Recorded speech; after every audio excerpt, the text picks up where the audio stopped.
All right, in this video we're talking about the making of Europe, the coronation of Charlemagne, for example, by Pope Leo III as depicted in a medieval French manuscript. We're talking about the emergence of Europe in the early Middle Ages.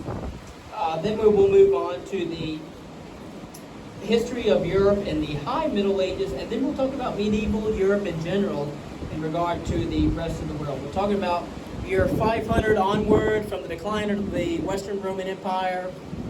And Europe in the early Middle Ages is the Dark Age from the year 300 to the year 1000. Then we'll talk about the High Middle Ages, characterized by feudalism from 1000 to 1300, the dawn of the 14th century. And then we'll talk about the Late Middle Ages, from the characterized by the Renaissance from the year 1300, dawn of the 14th century, to the dawn of the 16th century in the age of Columbo. Concerning the emergence of Europe in the early Middle Ages, China descended into political chaos and civil wars after the end of the Han Empire, and it was almost 400 years before a new imperial dynasty established political order. Similarly, after the collapse of the Western Roman Empire in the 5th century, respectively, it would also take hundreds of years in order to establish a new society. Concerning the new Germanic kingdoms, the Germanic peoples were a pertinent component of the new European civilization. By the 3rd century BC, or actually by the 3rd century CE, they had begun to move into the lands of the Roman Empire, the Germanic peoples. As imperial authority vanished in the 5th century, a number of Germanic kings set up new states. By 500, the Western Roman Empire had been replaced politically, at least, by a series of states ruled by German kings. The fusion of Romans and Germans took different forms in the various Germanic kingdoms. The kingdom of the Ostrogoths in Italy, for example, managed to preserve the Roman tradition of government. After establishing control over Italy, the Ostrogothic king Theodoric from 493 to 526 kept the empire and the entire structure of the imperial Roman government, although he used separate systems of rule for Romans and Ostrogoths. The Roman population of Italy lived under Roman law administered by Roman officials. The Ostrogoths were governed by their own customs and their own officials. Like the kingdom of the Ostrogoths in Italy, the kingdom of the Visigoths in Spain inherited and continued to maintain much of the Roman structure of government. In both states, the Roman population was allowed to maintain Roman institutions while being largely excluded from power as a Germanic warrior. Castes came to dominate the considerably large native population. Over a period of time, the Visigoths and the native peoples began to fuse together. Roman influence was weaker in Britain. When the Roman armies abandoned Britain at the beginning of the 5th century, the Angles and Saxons, which were Germanic tribes from Denmark and northern Germany respectively, moved in and settled there. Eventually these peoples, again, Angles and Saxons, the Germanic tribes from Denmark and northern Germany, succeeded in carving out small kingdoms throughout the island, Kent in southeast England being one of those. Concerning the kingdom of the Franks, one of the most prominent German states on the European continent was the kingdom of the Franks. The establishment of a Frankish kingdom was the work of Clovis around 482 to 511 AD Anno Domini, or CE Common Era, a member of the Merovingian dynasty who became a Catholic Christian around the year 500. He was not the first German, however, and the first German king to convert to Christianity, but the others had joined the Arian sect of Christianity, again against the other sect of Christianity, a group who believed that Jesus had been human and thus not truly God. The Christian church in Rome, which had become known as the Roman Catholic or Roman Universal Church, regarded the Arians as heretics, people who believed in teachings different from the official church doctrine. Official church doctrine at the time was that Jesus was God fully incarnate from the Immaculate Conception of the Virgin Mary. To Catholics, Jesus was human, but of the same substance as God, and therefore also truly God. Clovis, the king of the Germans, found that his conversion to Catholic Christianity gained him the support of the Roman Catholic Church, which was only too eager to obtain the friendship of a major Germanic ruler who was a Catholic Christian. Again, Germanic tribes filled the power vacuum caused by the demise of the Western Roman Empire, founding states that blended elements of Germanic customs and laws with those of Roman culture, including large-scale conversions to Christianity. The Franks established the most durable of these Germanic states. And again, we see the kingdom of the Franks from the northwest of the kingdom of the Ostrogoths. In the area of Spain near Toledo, we see the kingdom of the Visigoths, and all surrounding the North Sea, Atlantic Ocean, and Mediterranean Sea.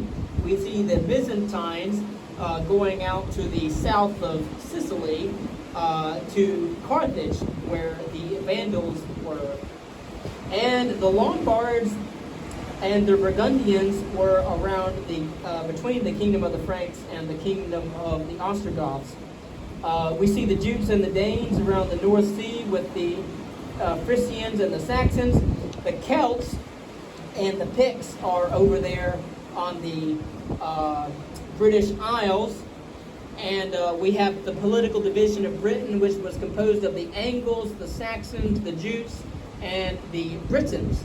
Of course, by the year 510, King Clovis had established a powerful new Frankish kingdom stretching from the Pyrenees in the west to German lands in the east, which would be modern France and West Germany. After Clovis's death, however, his sons divided his newly created kingdom, as was the Frankish custom. And during the 6th and the 7th centuries, the once united Frankish kingdom came to be divided into three major areas: Neustria in northern Gaul, Austria, consisting of the ancient Frankish lands on both sides of the Rhine River, and the former kingdom of Burgundy. Concerning the society of the Germanic peoples, as Germans and Romans intermarried and began to form a new society, some of the social customs of the Germanic peoples came to play a pertinent role.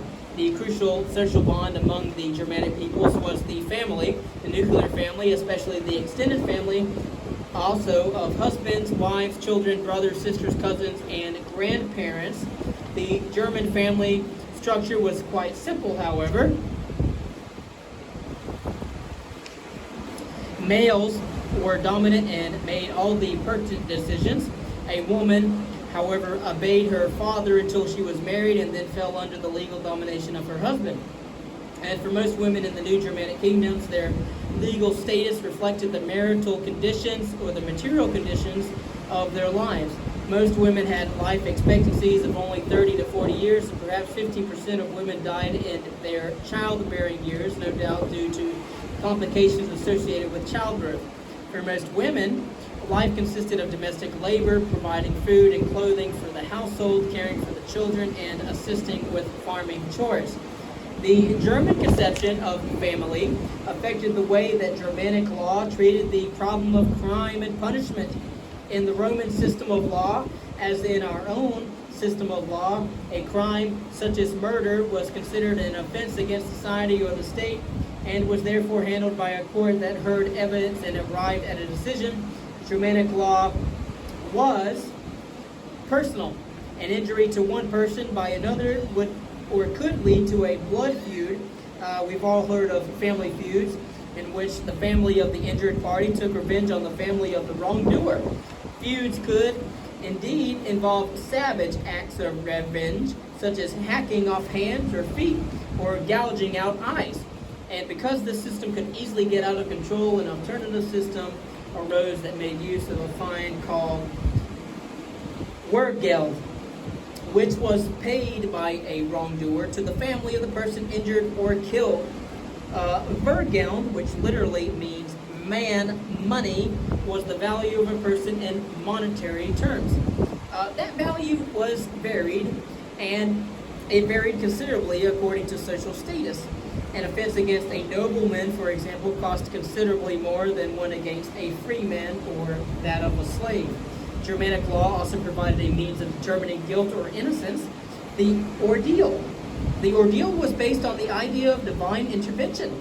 Divine forces, whether pagan or Christian, polytheistic or monotheistic, would not allow an innocent person to be harmed. Next, we'll talk about the role of the Christian church. We will talk about the organization of the Christian community or the church, the monks and their missions. For example, we'll talk about monks, abbots, nuns, and of course, we'll talk about Charlemagne, the son of Charles Martel, and we'll talk about the Carolingian peoples, the significance of Charlemagne, and of course, we'll get onto the world of lords and vassals, the feudalism that so characterized the early Middle Ages and the High Middle Ages. Then we'll really get into some of the other lords and vassals invasions in the 9th and 10th centuries of the early Middle Ages, and then we'll continue on to talk about the manorial system, and then in our next lecture we will discuss Europe in the High Middle Ages.